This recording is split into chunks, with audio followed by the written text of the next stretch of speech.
आऊज़ु बिल्लाहि मिनश्शैतानिर रजीम बिस्मिल्लाहिर्रहमानिर्रहीम। अस्सलामु अलैकुम या अली मदद। मोमिनीन और मोमिनात की खिदमत में आज माह ज़िलहज का एक बेइंतहा मुजर्रब तरीन वजीफ़ा अमल लेकर आए हैं। इस वजीफ़े अमल को रोज़ेदारों का, रोज़े रखने वालों का सवाब अता किया जाएगा। हज और उम्रा करने वालों का सवाब अता किया जाएगा। उसकी हाजात को खुदावंद मुताल अपनी बारगाह में कबूल व मकबूल कर देगा। उसकी मुश्किलात और परेशानियों को टाल देगा। अपनी रहमतों बरकतों का, इनायात का उस पर नुज़ूल करेगा। रिज़्क़ व रोज़ी के हर बंद दरवाज़े को उसके लिए खोल देगा। उसके नसीब व मुक़द्दर को बना देगा।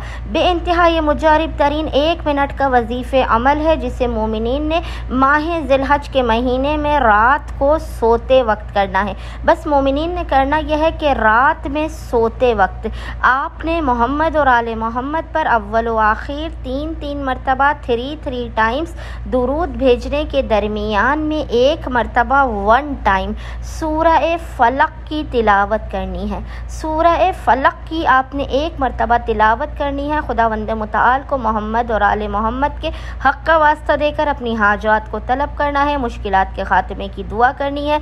बेहतरीन नसीब की, रिज़्क़ व रोज़ी में बरकत की दुआ करनी है। इस मुख्तसर तरीन 1 मिनट से भी कम के वजीफ़े अमल के सदक़े में खुदावंद मुताल आपको हज और उम्रे का सवाब अता करेगा, रोज़ेदारों का सवाब अता करेगा और आपके गुनाहों को बख्श देगा। अल्लाहुम्मा सल्ली अला मुहम्मद व आले मुहम्मद व अज्जिल फ़राजुहुम अजमाइन।